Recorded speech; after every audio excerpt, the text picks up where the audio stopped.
बिस्मिल्लाहिर्रहमानिर्रहीम। अस्सलाम वालेकुम नाज़रीन, मेरा नाम है शाहिद मुश्ताक। आप देख रहे हैं ग्रीन सिग्नल। काफ़ी डेवलपमेंट्स जो हैं वो मुल्की सियासत में हलचल की सूरत हाल है और आज जुमातुल मुबारक का दिन है। आज इस वक्त तकरीबन अदालती कार्रवाई का आगाज़ जो है 14 मई को इलेक्शन के हवाले से वो हो चुका है। अब तक जो है वो अदालत इस मौक़िफ़ पर कायम है कि हम लोगों ने 14 मई का जो फ़ैसला दिया था कि 14 मई को पंजाब के अंदर इंतखाबात होंगे, हम अभी तक उस फ़ैसले के ऊपर कायम हैं। इसमें मज़ीद डेवलपमेंट्स क्या होती हैं वो शाम तक इंशाल्लाह सारी सूरत हाल जो है वो वाज़ेह हो जाएगी। उससे पहले इस्लामाबाद हाई कोर्ट के अंदर जनाब इमरान अहमद ख़ान नियाज़ी साहब की पेशी जो है वो हुई और अब के बार इमरान साहब जो हैं उन्होंने एक नई चीज़ अपने चाहने वालों को और अपने मानने वालों के सामने लाई और वो ये थी कि उनकी वो टांग जिस पे कोई 6-7 महीने पलस्तर चढ़ा रहा और ये बात और इसका फोरेंसिक कभी नहीं हो सका और किसी भी इंडिपेंडेंट हॉस्पिटल से ये ख़बर इसकी तस्दीक नहीं हो सकी कि गोलियां जो थीं वो लगी थीं या नहीं लगी थीं, वो कितनी लगी थीं, उसमें लोहे के टुकड़े लगे थे, गोली छू के गुजरी थी या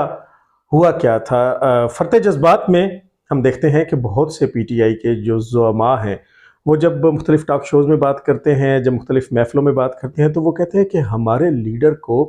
गोलियों से छलनी कर दिया गया था। अब वो छलनी किस जगह से किया गया था, वो छलनी आज तक सामने नहीं आ सकी। अपने ही हॉस्पिटल से उन्होंने एक रिपोर्ट जो है वो मीडिया के आगे पेश कर दी थी।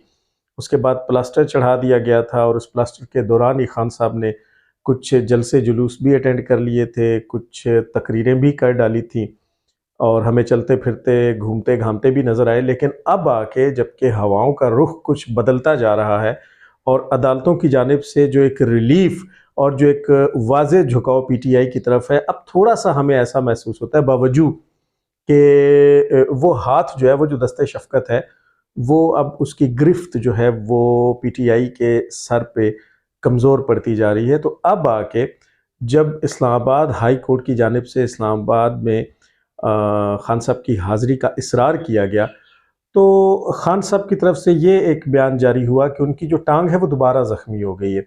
जैसे वो हम पहले फ़िल्मों का सीक्वल देखा करते थे कि एक फ़िल्म आई है और फिर उसका सीक्वल आया, जैसे वो मौला जट पहले बनी थी और अब फिर वो एक नई मौला जट उसके सीक्वल के तौर पे आ गई। जैसे पड़ोस में नगीना बनी थी और फिर नागिन बनी थी। बिल्कुल इसी तरीके से ये जो टांग वाली फ़िल्म थी, वो टांग जो है जिसको अब अताउल्लाह तारड़ जो है और राना सनाउल्लाह और दीगर जितने भी पीडीएम के रहनुमा हैं वो एक मशकूक टांग का नाम दे रहे हैं। वैसे तो ऐसी बात नहीं करनी चाहिए और किसी की बीमारी का और किसी के ज़ख्मी होने का उस तरीके से मजाक भी नहीं उड़ाना चाहिए और अब मजाक उड़ा भी नहीं रहे।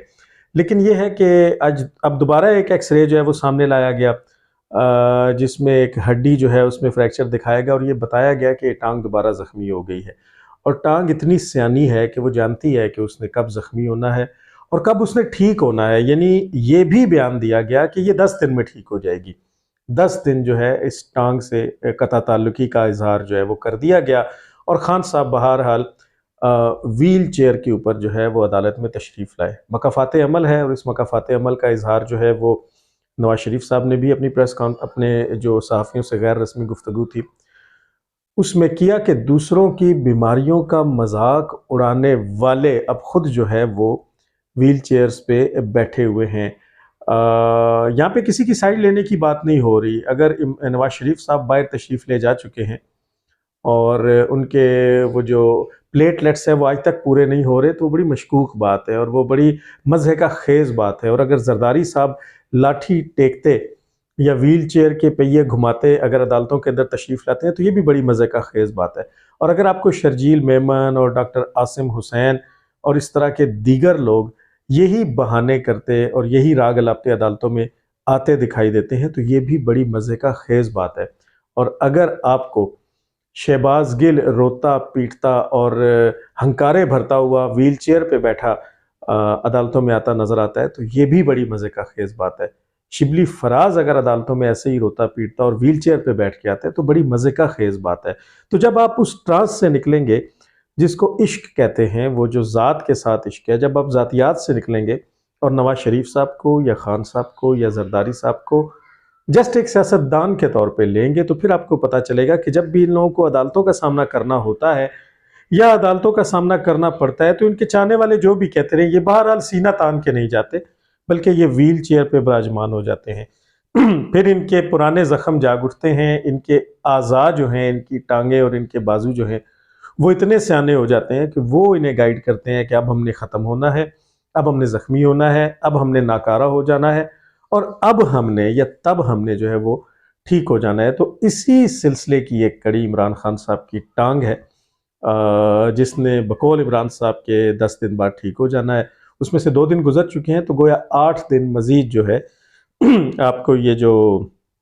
प्लस्तर लगा हुआ है टांग के ऊपर, ये वैसा ही नजर आएगा और 8 दिन के बाद करिश्माती और करामाती तौर पे खान साहब की वो जो टांग है वो ठीक हो जाएगी।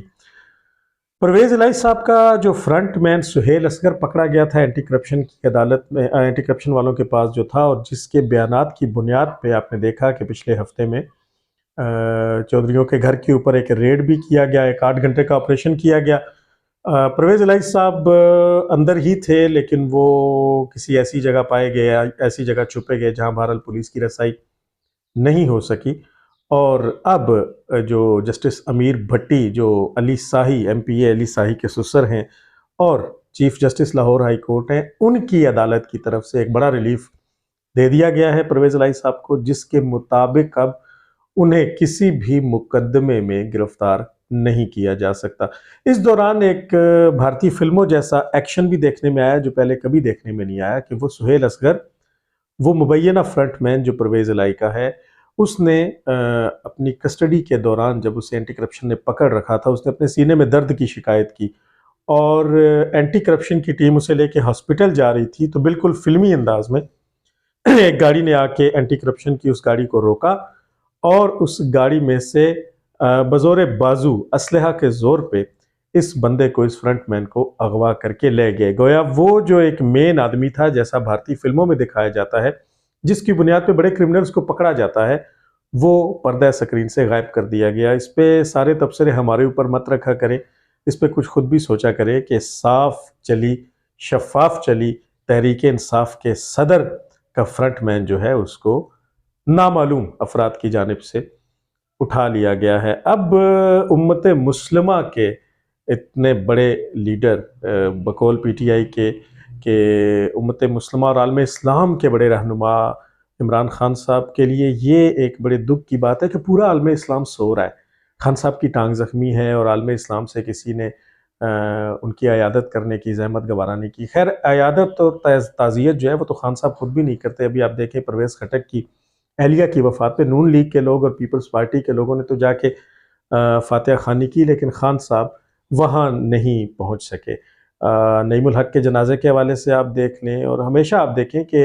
अयादत के लिए, ताज़ियत के लिए खान साहब लोगों को अपने घर बुलाते हैं कि मेरे पास आएँ, मैं आपसे अयादत करूँ या ताज़ियत करूँ। उम्मत मुस्लिमा के लिए अलबत्ता बड़ा शर्म का मकाम है, आलम इस्लाम के लिए सोचने का मकाम है कि इतना बड़ा अजीम लीडर,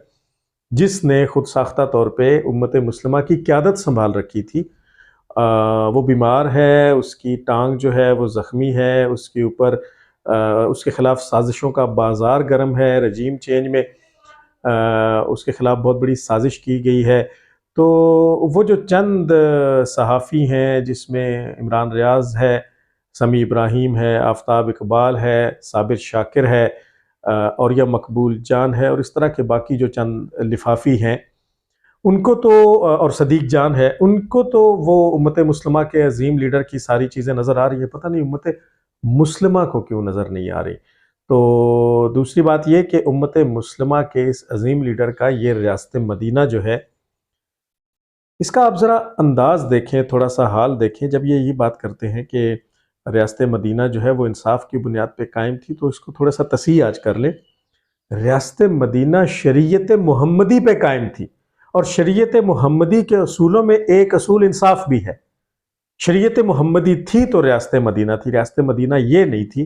कि जब आपको मोनेस इलाही ने होर चुपो का ट्वीट किया तो आपने अपने लीडर, अपने एक गवैया लीडर इब्रारुल हक के इस ज़ुबान से होर चुपो गन्ने के नाम से एक गाना बना लिया और अब आप उसको सुन के जलसे जुलूसों में बड़े महजूज होते हैं। तो बहरहाल अब अदालतें जो हैं उनका झुकाव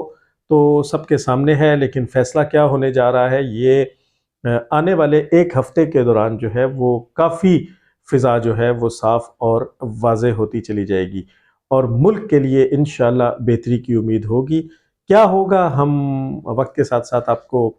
बाकायदा इससे मुत्तला करते रहेंगे। आप उम्मत मुस्लिमा के अजीम लीडर जनाब इमरान खान साहब के लिए दुआ कीजिए, उनकी टांग के हवाले से दुआ कीजिए, उनके मुस्तकबिल के हवाले से दुआ कीजिए। अगले व्लॉग में इंशाल्लाह आपसे दोबारा मुलाकात होगी।